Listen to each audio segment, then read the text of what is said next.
बिस्मिल्लाहिर्रहमानिर्रहीम। मेरी तरफ से आप सबको अस्सलामु अलैकुम।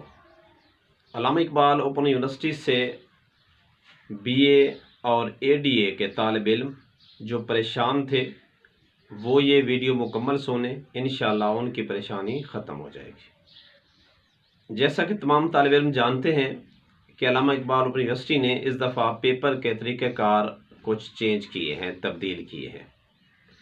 सबसे पहले आपने रोल नंबर स्लिप कैसे लेनी है, रोल नंबर स्लिप पे आपको सवालनामा कैसे मिलेगा, फिर आपने पेपर कैसे लिखना है, फिर आपने लिखने के बाद जमा कहाँ करवाना है, इन तमाम सवालों का जवाब आपको मेरी वीडियो में मिलेगा।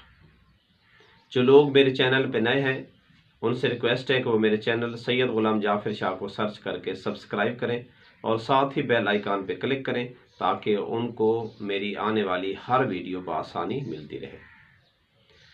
तो अल्लामा इकबाल ओपन यूनिवर्सिटी के तालिब इल्म, आज 5 जून है।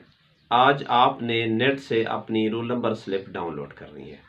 जैसा कि आप पहले भी ऐसा करते रहे हैं, जो ही आप अपना रोल नंबर लिखेंगे आपकी रोल नंबर स्लिप के साथ आपका सवालनामा भी आपको मिल जाएगा। वो सवालनामे पे हर जो कोड है उसके 3 सवाल होंगे और तीनों सवाल आपने लाजमी हल करने हैं। रोल नंबर स्लिप के साथ वहाँ एफिडेविट, जिसे आप हल्फी बयान कहते हैं, वो आपने वेबसाइट से डाउनलोड करके लाजमी पुर करके आपने हर कोड के साथ अलग-अलग लगाना है।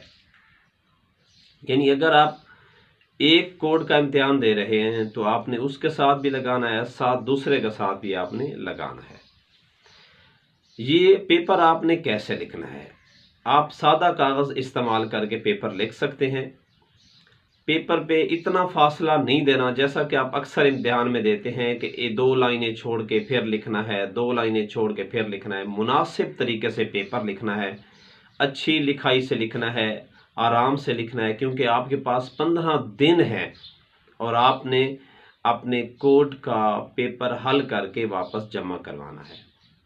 कोशिश करनी है कि जैसे ही पेपर आपने हल करना है, चूँकि 20 तारीख मुकर्रर है, यानी 20 जून से पहले पहले आपने वो जमा करवाना है। याद रहे कि मसलन अगर आपने 3 पेपर का इम्तिहान देना है तो आपने हर पेपर की अलग जो रसीद है वो आपने अपने पास रखनी है।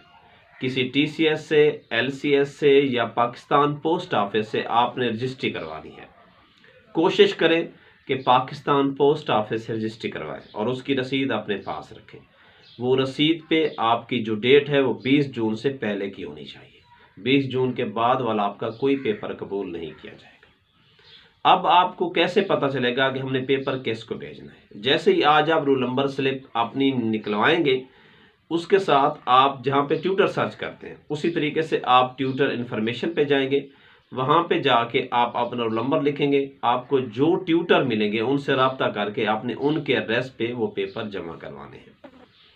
आप वो बाई हैंड अगर कोई बच्चा जमा करवाता है तो याद रहे कि उसके लिए ये मुफीद नहीं है। आपने कोशिश करनी है, चाहे आपके करीब भी कोई प्रोफेसर रहता है तो आपने पाकिस्तान पोस्ट ऑफिस, टीसीएस या एलसीएस जैसी सहूलियात का सहारा लेना है, इसलिए कि आपके पास वो रसीद आपकी ज़मानत है।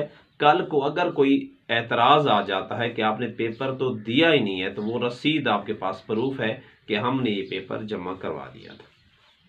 इसके बाद वो बच्चे जो रीअपेयर थे, क्योंकि उनके जो मशकें हैं, असाइनमेंट है, वो पहले जमा हो चुकी हैं, अब उनके जो फेल शुदा पेपर हैं वो उन्होंने देने हैं, तो वो भी टेंशन ना लें। इसी तरीके से वो जिस तरह पहले अपनी रोल नंबर स्लिप डाउनलोड करते, जैसे ही वो रोल नंबर स्लिप डाउनलोड करेंगे साथ उनको सवालनामा भी मिल जाएगा और इसी तरह वो फिर ट्यूटर इन्फॉर्मेशन पे जाएंगे।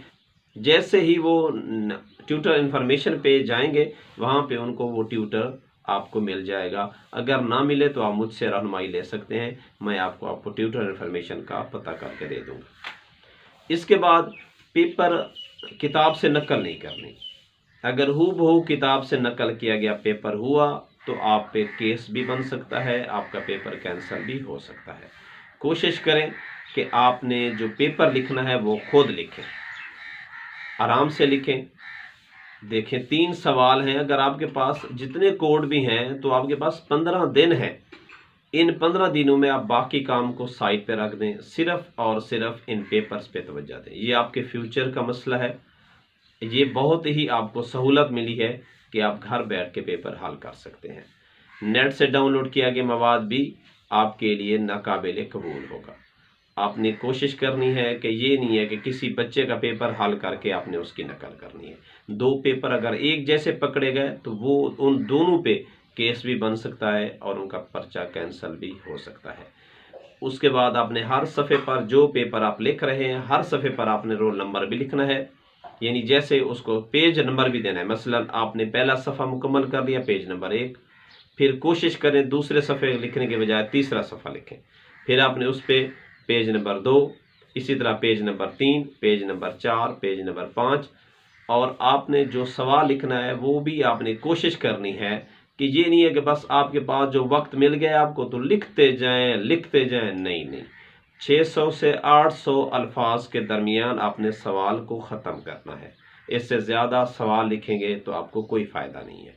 इसलिए आराम से सुर्खियों के साथ बेहतर तरीके से अपने सवालों के जवाब लिखें और मुकर्रर ट्यूटर को वक्त से पहले जमा करवाएं। मज़ीद आपको कोई मालूमात चाहिए तो मैं हाजिर हूँ। इंशाल्लाह आपकी हर लम्हा पर हर मिनट रहनुमाई करूँगा। मुझे उम्मीद है कि आपको ये वीडियो पसंद आएगी।